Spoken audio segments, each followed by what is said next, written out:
Hey guys, welcome back to the madness that is the Third Age. If you were with us last time, we were talking about troll modesty, a topic that I know is on everyone's mind. But yeah, when we went to see that exhibit in Indianapolis of the props from the Lord of the Rings, they had several suits of armor on display that represented various different cultures. They had like a guard of the Gondorian Citadel, they had some elvish armor from the fight at the top of Fellowship, and they had a suit of orc armor. And the orc armor had a rather prominent codpiece. And I remember both of us, my friend Grant and I, were standing there looking at this thing. And I could tell that he didn't really want to say anything. He wasn't sure if he should. And I finally broke the silence on that when I said,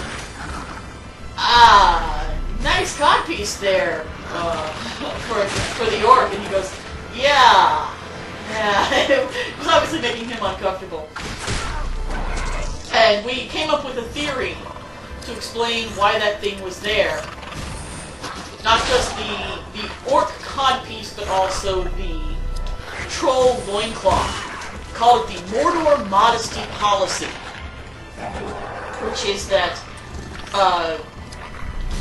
the Dark Lord's work regulations require that you cover your junk.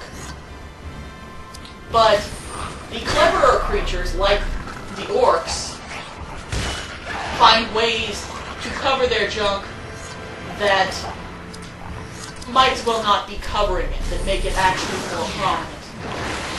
They obey the letter of the law while flouting the spirit thereof, as opposed to the trolls which just throw a dirty loincloth over it and be done. The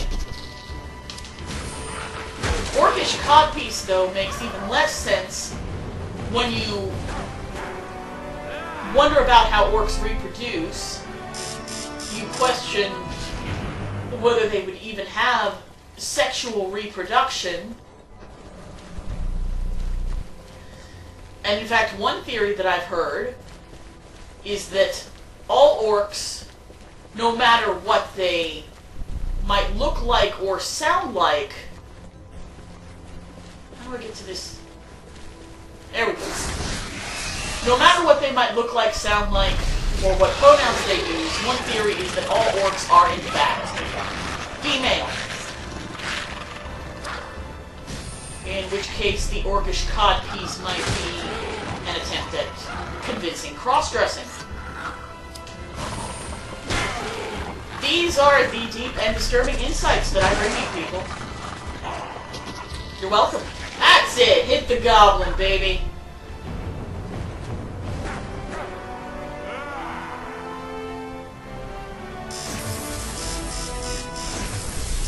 Alright, got some leveling up to do here. And some loot to collect. Ooh, Hadhod's got a warhammer. So, now we will be able to actually Hadhod smash! Nice!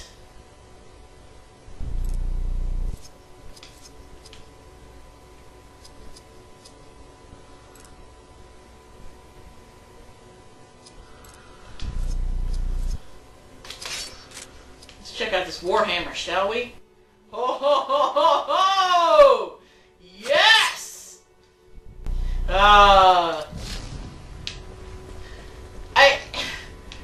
I don't know why, but I do like hammers as weapons.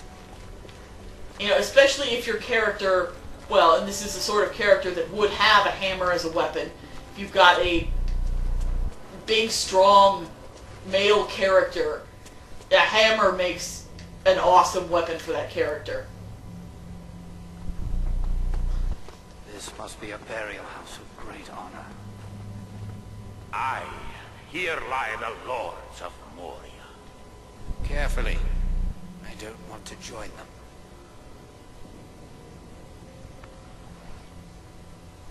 Nice drawing of this invisible arrow there. You all saw when his hand came out of the quiver, there was nothing in it.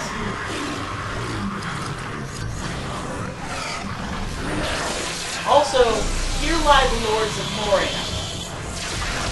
And yet Balin, who was recognized as a lord of Moria, at least by his followers, was buried in the chamber of Mazarbul and not here.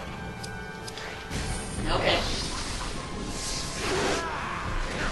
Although, maybe that can make a little sense, because they were in a state of war then, maybe they couldn't get to this chamber. Okay, I'll give you this one game. Just this once. Hey, Flames of Udun! How creative!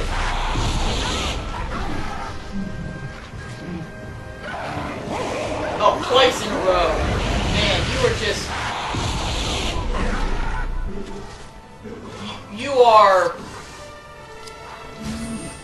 I don't even know what you are, but in a minute you're going to be dead. Yeah, I'm honestly surprised that more characters in fiction don't choose the hammer as their weapon. I guess some of it might have to do with the classical heroic associations of the sword. It's not, you know, hammers don't have any particular fantasy tropes attached to them that I'm aware of. You know, the sword is, you know, your classic hero.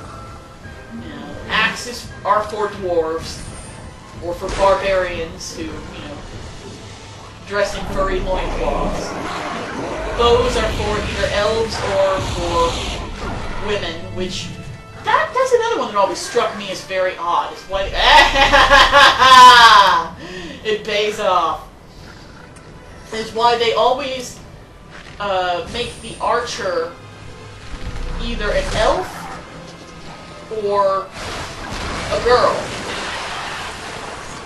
Because bows take a lot of strength to draw. And even a target bow, you've got to have some back and some shoulder strength to be able to pull repeatedly again and again like you have to in a pitched battle. Ancient loot. Oh, and I found that dragon armor without even meaning to. Defeated a troll. I've updated my quest journal. But yeah, but especially a bow that you would use in war. You know, something that you would use to take down something the weight and size of a human. That would have to be a serious draw weight. And yet, traditionally in fantasy, you know, we give the bow to the girl, or to the weenie little vegetarian elf. I don't get where that trope got started. And it goes hand in hand with the idea that arrows are just, ow. It's like being flicked on the arm. It's aggravating, but it's not likely to cause you serious damage, which it is likely to cause you serious damage. Mausoleum entrance, okay. But yeah, there don't seem to be any fantasy stereotypes associated with hammers. Or, now that I think about it, there aren't many fantasy stereotypes associated with polearms, with spears and halberds and such. Oh, we've got 3 of these little shadow chieftains. Be prepared for flames of Hadhod. Ah! That's one.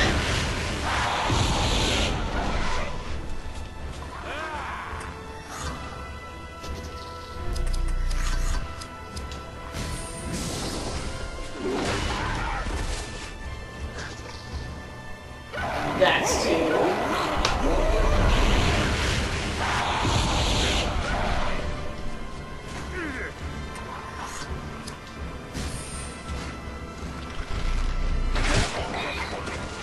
And down they go. Good job, guys.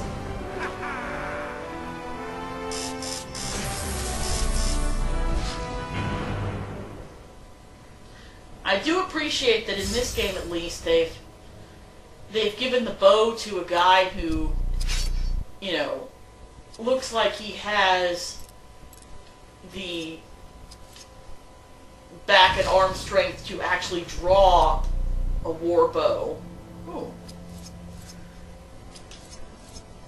And that they've given the woman the sword instead of making her use a girlier weapon.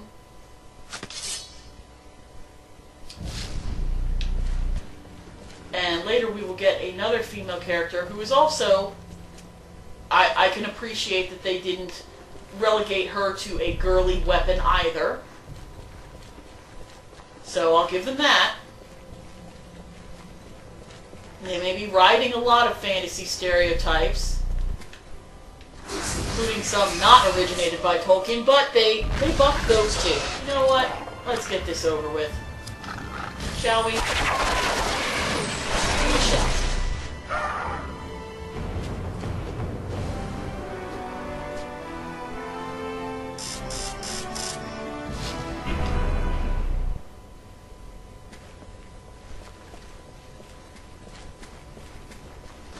Alright, what's over here? Nothing's over here.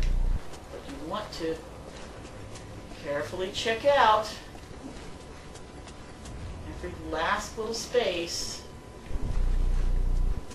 Make sure there's not a thing there. Oh. Oh, we don't have the option to go up. We must go down. Alright. Down into the What will be in the sarcophagus? It is the last of my kin, if you must know. Tomb guards! It's an ambush! tomb guards? Why would goblins care about guarding the corpses of dwarves? You would think, if anything, they would only be interested in desecrating the bodies of your ancestors and kindred, Hadhod. If you mean that they are here guarding the way for, say, the Balrog or something like that, where their job is to keep anyone from passing, then they're still not really tomb guards. They're not here to guard the tomb. They're lookouts or sentries, but they're not tomb guards, because that's not... Their post may be in the tomb, but the tomb is not their protectorate. I'm over nitpicking this, but that's what I do. I already got rid of their little shaman, so at least we won't be getting Flame of the Doom. Goblin arrow, because what else would you shoot if you're a goblin? Here at Goblin Industries of Moria, we put the brand on everything. Gotta make sure the word gets out about Goblin.